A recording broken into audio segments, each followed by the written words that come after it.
Assalamualaikum warahmatullahi wabarakatuh.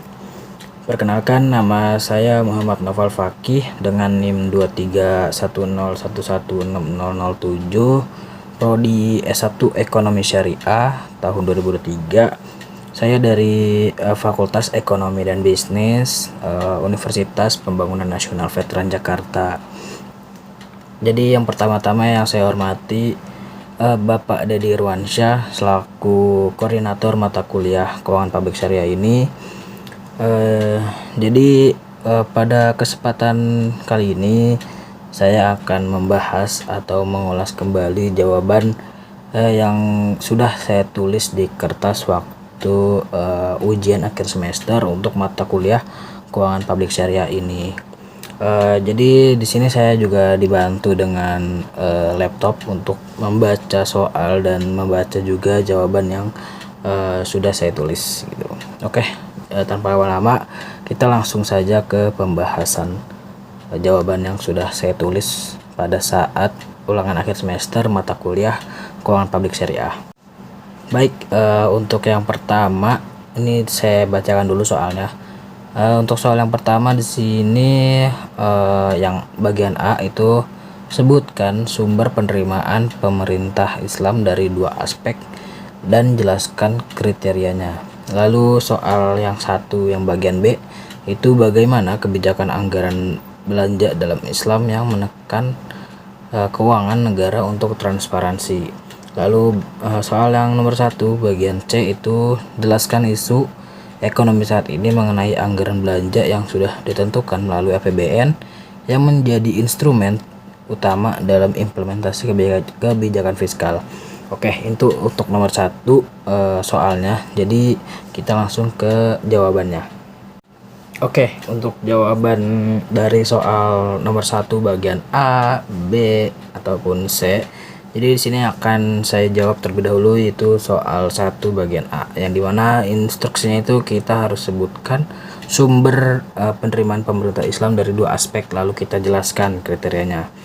Oke, jadi sumber penerimaan pemerintah Islam itu bisa melalui dua sumber, yaitu yang pertama itu sumber wajib, lalu yang kedua ini sumber sukarela, yang dimana sumber wajib ini terdapat dua instrumen, yaitu ada zakat dan kharaj, yang dimana zakat ini merupakan kewajiban bagi setiap umat Islam atau muslim ketika dia ini sudah mencapai nisbah dan haulnya, yaitu sekitar 1 tahun lah gitu. Lalu zakat ini, sumber zakat ini untuk sumber penerimaan pemerintah Islam ini terbagi menjadi 3, yaitu ada zakat fitrah, zakat mal, dan zakat perdagangan. Zakat fitrah ini seperti yang kita ketahui itu zakat yang dimana ketika bulan Ramadan itu setiap umat muslim wajib membayar zakat, yang mana nanti zakat tersebut akan disalurkan kepada 8 asnaf yang sudah dijelaskan di dalam ayat Al-Quran gitu, yang nantinya zakat ini bisa berguna lah gitu untuk masyarakat sekitar. Lalu ada zakat mal, tadi kan zakat fitrah, lalu yang ini zakat mal, yang dimana zakat mal itu merupakan ketika kita ketika kita kerja ataupun berbisnis, itu ketika kita sudah mencapai nisbah dan haulnya, itu kita wajib untuk membayar zakat tersebut, yang mana nanti zakat tersebut juga akan disalurkan kepada kepada yang sudah ditetapkan di dalam Al-Quran gitu kan, agar mencapai kesejahteraan kepada masyarakat gitu. Lalu yang ketiga ini dari instrumen zakat ini ada zakat perdagangan, yang mana zakat perdagangan ini bisa kalian ketahui itu di dalam bukunya Ardi Waman Al-Karim. Di situ beliau sudah menjelaskan, di situ juga beliau menjelaskan zakat perdagangan itu seperti apa gitu kan. Kalian bisa baca dari bukunya Ardi Waman Al-Karim. Lalu untuk sumber sukarela, di sini sumber sukarela terbagi menjadi dua instrumen juga, yaitu sedekah dan wakaf. yang mana ya dari sebenarnya pertama dari sumber sukarela yaitu sedekah. Sedekah ini merupakan sumber sukarela yang bersumber dari sumbangan sukarela dari umat muslim gitu, yang dimana nantinya sedekah ini itu tidak dibatasi minimum untuk kita memberikan dana atau harta kita kepada pemerintah Islam gitu, yang dimana kita bisa memberikan harta kita, baik itu 100 perak, 200 perak, 500 perak ya, ataupun 1000 gitu kan. Jadi itu bebas gitu, tidak ada batasan minimum untuk kita memberikan sedekah tersebut, yang nantinya sedekah ini juga akan disalurkan kepada masyarakat yang memang berhak untuk menerima sedekah ini. Lalu yang kedua dari sumber sukarela ini yaitu instrumen wakaf, yang dimana wakaf ini merupakan pemanfaatan aset yang dihibahkan untuk kepentingan umum. Jadi wakaf ini itu seperti misalkan kita ingin mewakafkan harta kita, yang dimana wakaf ini bisa menjadi wakaf produktif ataupun wakaf untuk membangun infrastruktur gitulah, membangun pembangunan yang bisa membantu masyarakat. Seperti di sini misalkan saya ingin menjelaskan sedikit, yaitu wakaf produktif ya, yang dimana wakaf produktif ini ketika kita mewakafkan hartanya lalu kepada lembaga wakaf itu, nanti wakaf tersebut akan dibangun supermarket ataupun yang lainnya yang dapat mendapatkan hasil, yang dimana hasil tersebut akan diberikan kepada yang ingin wakaf tersebut ya kan, dari yang sumber wakaf tersebut dana hasilnya. Lalu nanti pemerintah Islam ini dapat sumbernya itu dari pajak dari pembangunan supermarket tersebut gitu kan. Lalu bisa juga wakaf untuk kepentingan umum atau kepentingan sosial, yang dimana nanti wakaf ini itu dibangun seperti untuk membangun masjid atau membangun bangun yang lainnya lah, kayak bangun sekolah ataupun bangun yang dapat mensejahterakan masyarakatnya gitu kan. Lalu ke nomor 1 yang B, itu kan instruksinya ini bagaimana kebijakan anggaran belanja dalam Islam yang menekan keuangan negara untuk transparansi gitu kan. Jadi Islam ini menekan prinsip transparansi dalam anggaran belanja negara melalui yaitu terbagi menjadi 3 yaitu.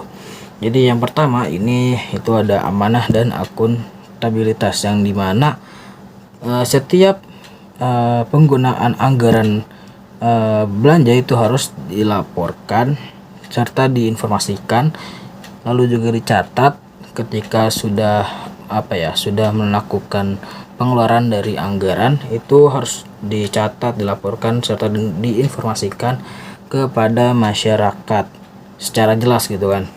Jadi hal ini tuh agar meningkatkan kepercayaan masyarakat juga kepada pemerintah, itu agar terlihat juga kan secara jelas itu penggunaan anggaran belanjanya itu kemana saja ya kan. Jadi pengeluarannya untuk apa saja itu kelihatan gitu kan secara jelas juga gitu kan.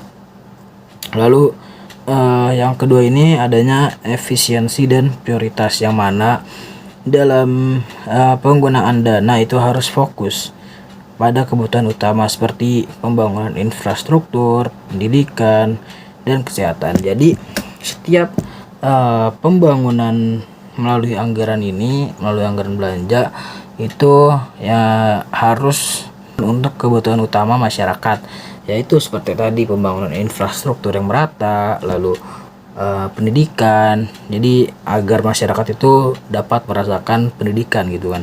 Lalu adanya fasilitas kesehatan kayak misalkan puskesmas ataupun rumah sakit yang gratis gitu kan, agar sejahtera juga lah masyarakat di sekitar gitu kan. Lalu yang ketiga ini ada larangan untuk praktik riba. Jadi di mana anggaran ini tidak boleh berasal atau digunakan untuk aktivitas berbasis riba. Ya seperti ya yang sudah dilarang dalam Islam. Dalam anggaran ini juga harus tidak boleh untuk menggunakan dalam aktivitas riba. Jadi ya dalam anggaran ini sudah jelas untuk digunakan untuk aktivitas yang memang untuk mensejahterakan masyarakat sekitar atau mensejahterakan umatnya gitu. Oke, untuk yang selanjutnya ini adalah saya akan menjawab untuk soal nomor 1 bagian yang C, yang dimana soalnya ini atau instruksinya ini kita ini itu untuk jelaskan isu ekonomi saat ini mengenai anggaran belanja yang sudah ditentukan melalui APBN, yang dimana APBN ini menjadi instrumen utama dalam implementasi kebijakan fiskal. Oke, jawaban yang saya tulis di kertas waktu ulangan akhir semester mata kuliah keuangan publik syariah untuk nomor 1 bagian C ini, yaitu isu utama anggaran belanja melalui APBN yaitu adalah adanya defisit anggaran akibat tingginya belanja dibandingkan penerimaan. Jadi isu saat ini itu yang paling utama itu adalah adanya defisit anggaran belanja negara, itu karena adanya banyaknya penerimaan. Oke, lalu yang selanjutnya itu adanya tantangan dalam menjaga keseimbangan antara stimulus ekonomi dengan keberlanjutan fiskal. Lalu yang ketiga ini adalah serta efektivitas implementasi anggaran yang seringkali tidak sepenuhnya terrealisasi untuk sektor prioritas. Jadi anggaran ini seringkali tidak digunakan gitulah, tidak digunakan untuk atau tidak terrealisasi untuk prioritas utama gitu, yang seperti saya tadi bilang gitu kan, yang dimana anggaran itu harus digunakan gitulah, harus digunakan untuk kesejahteraan masyarakat seperti membangun fasilitas kesehatan, lalu pendidikan, yang dimana nanti masyarakat ini menggunakan fasilitas-fasilitas tersebut itu secara gratis gitu. Jadi dapat mensejahterakan masyarakat sekitarnya. Lalu sehingga dengan hal-hal tersebut dalam memengaruhi pemerataan sosial dan ekonomi itu sangat terganggu gitu kan. Jadi sangat sangat terancam juga gitu untuk pemerataan sosial melalui ekonominya gitu. Lalu di sini saya akan menjawab soal nomor 2. Yang pertama ini saya akan membaca dulu soalnya, yaitu soal nomor 2 yang A, yang dimana soal nomor 2A ini instruksinya itu sebutkan 3 fungsional dalam pembiayaan pemerintah. Lalu yang 2 bagian B itu instruksinya itu bagaimanakah susunan kegiatan untuk mencapai kesejahteraan. Oke, untuk selanjutnya itu adalah soal nomor 2, yang dimana di sini saya akan membacakan soalnya terlebih dahulu. Jadi soal nomor 2 bagian A ini itu soalnya sebutkan 3 fungsional dalam pembiayaan pemerintah. Lalu soal nomor 2 bagian B itu soalnya bagaimanakah susunan kegiatan untuk mencapai kesejahteraan ekonomi. Lalu juga disuruh jelaskan setiap karakternya gitu. Lalu yang nomor 2 bagian C itu disuruh sebutkan 3 pihak yang berkompeten dalam pengembangan rangkaian di atas. Jadi soal nomor 2 bagian B itu menyambung untuk soal nomor 2 yang C. Jadi jawaban nomor 2 bagian C ini harus melihat jawaban nomor 2 bagian yang B. Lalu soal nomor 2 bagian D di sini itu soalnya itu hutang sebagai pembiayaan atas deposit untuk mencakup defisit pemerintah. Mengapa pemerintah melakukan hal tersebut atau melakukan hutang gitu. Oke, selanjutnya di sini saya akan menjawab soal-soal tersebut. Oke, jadi di sini saya akan menjawab soal nomor 2. Yang pertama sini saya akan menjawab soal nomor 2 bagian A, yang tadi sudah saya bacakan soalnya, yaitu sebutkan 3 fungsional dalam pembiayaan pemerintah. Jadi dalam pembiayaan pemerintah ini itu terbagi menjadi 3 fungsi atau 3 fungsional, yaitu yang pertama sebagai stabilisasi ekonomi, yang dimana pembiayaan pemerintah ini dapat membantu meminimalkan terjadinya fluktuasi ekonomi melalui pengeluaran publik. Jadi adanya pembiayaan pemerintah ini untuk membantu agar tidak terjadinya fluktuasi ekonomi yang diakibatkan karena adanya pengeluaran dari publik gitu kan. Lalu yang kedua ini fungsionalnya itu adalah sebagai distribusi kesejahteraan. Jadi dengan adanya pembiayaan pemerintah ini itu dapat membantu atau memastikan pemerataan ekonomi melalui subsidi ataupun bantuan sosial. Jadi adanya pembiayaan pemerintah ini dapat membantu mesejahterakan masyarakatnya gitu, baik itu dari subsidi ataupun ataupun bantuan sosial, yang dimana bantuan sosial ini akan disalurkan kepada masyarakat yang memang berhak untuk menerima bantuan sosial tersebut lah gitu. Lalu nomor 2 bagian A itu kan tadi udah ada 2 fungsional ya. Jadi yang ketiganya ini yaitu adalah pertumbuhan ekonomi, yang dimana dalam hal ini pembiayaan pemerintah itu dapat membantu meningkatkan produktivitas dengan membiayai proyek-proyek pembangunan. Jadi pembiayaan pemerintah ini tentu dapat membantu adanya pertumbuhan ekonomi di dalam negara ataupun di satu negara, karena dengan adanya pembiayaan pemerintah ini, pemerintah itu dapat membantu membiayai untuk meningkatkan produktivitas dengan membiayai proyek-proyek pembangunan gitu kan, yang dimana nantinya proyek-proyek pembangunan ini dapat melihat lah gitu negara seberapa berkembangnya negara tersebut gitu. Oke, untuk yang selanjutnya ini saya akan menjawab soal nomor 2 bagian B, yang dimana soalnya itu bagaimanakah susunan kegiatan untuk mencapai kesejahteraan ekonomi, lalu jelaskan di setiap karakternya.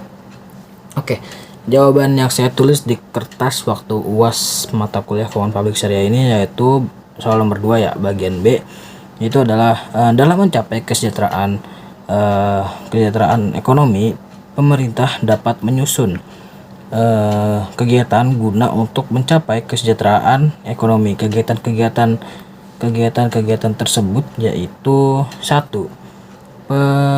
Pemenuhan kebutuhan dasar, yang mana pemerintah ini dalam kegiatan ini itu dapat membantu menjamin akses pendidikan, lalu kesehatan dan kebutuhan pokok yang mudah, sehingga dapat memenuhi kebutuhan dasar dari masing-masing individu. Jadi pemerintah ini kegiatan yang pertama ini yaitu untuk memenuhi kebutuhan dasar pada masyarakat. Jadi yaitu seperti untuk menjamin akses pendidikan yang mudah gitu kan, lalu kesehatan yang mudah juga dan gratis, dan kebutuhan yang lainnya lah gitu, kebutuhan dasar yang lainnya, agar dapat memenuhi kebutuhan dasar dari masing-masing individu tersebut.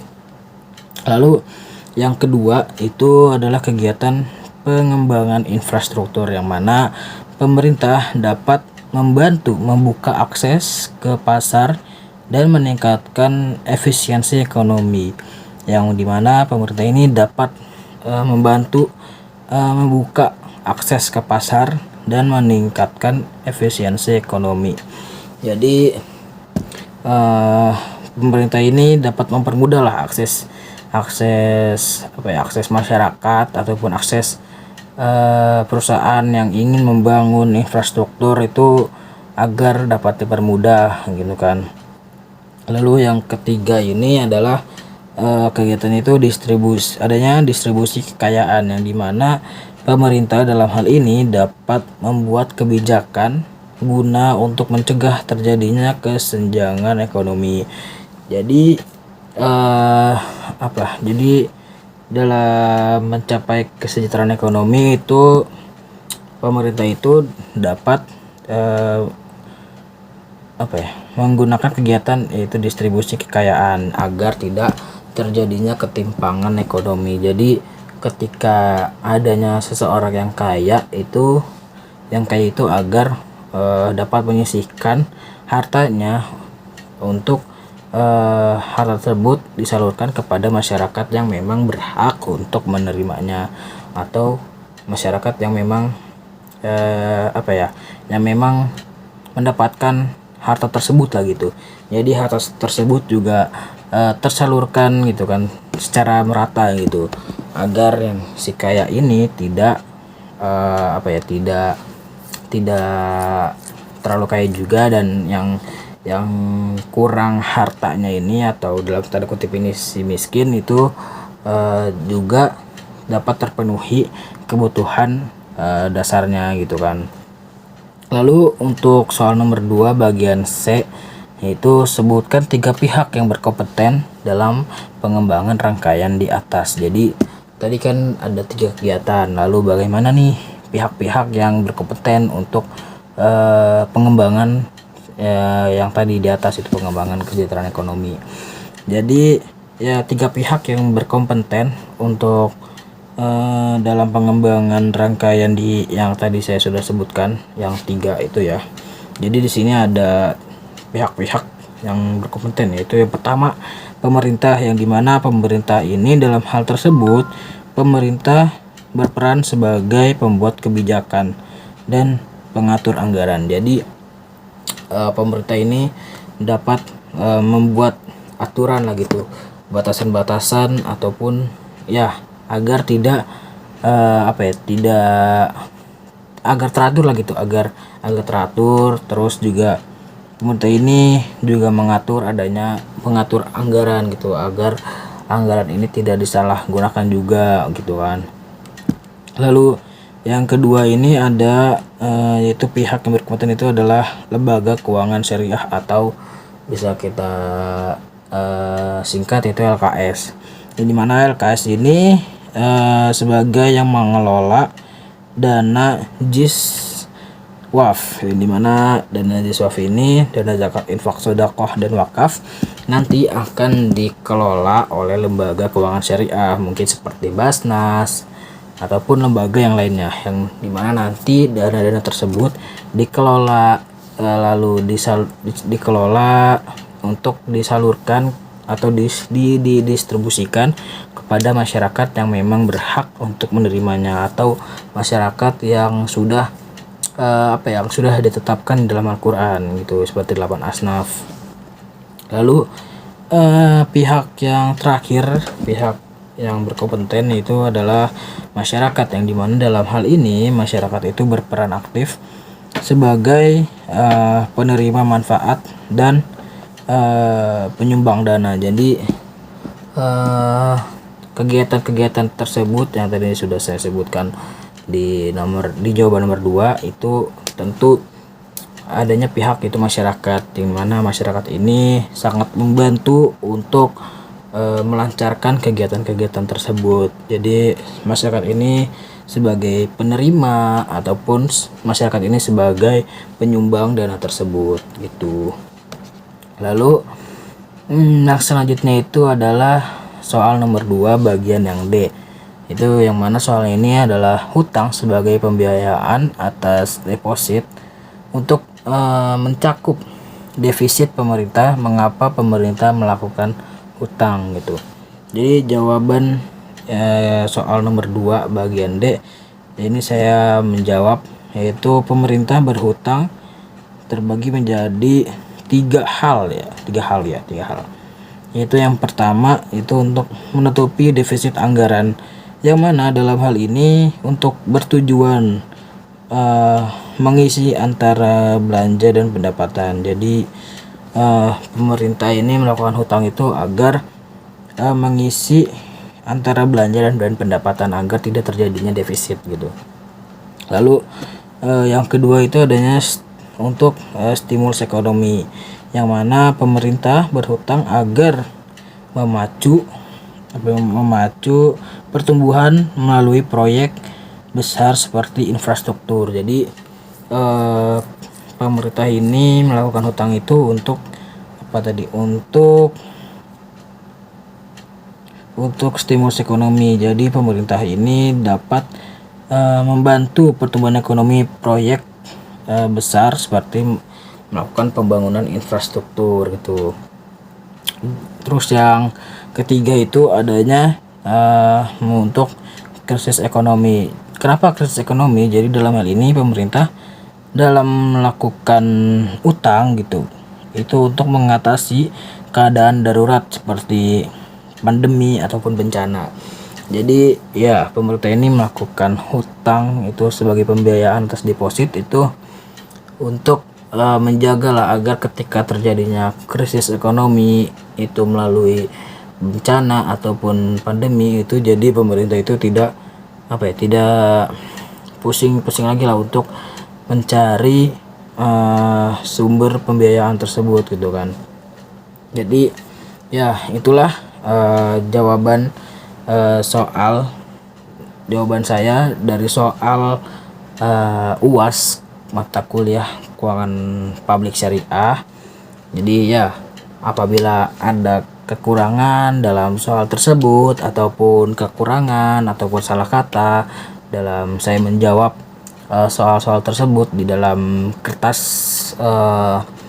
ulangan akhir semester mata kuliah keuangan publik syariah tersebut, dan apabila pada video ini saya ada salah kata dalam menyampaikan atau menjelaskan kembali atau menguraikan kembali jawaban ulangan akhir semester pada mata kuliah keuangan publik syariah ini, saya memohon maaf.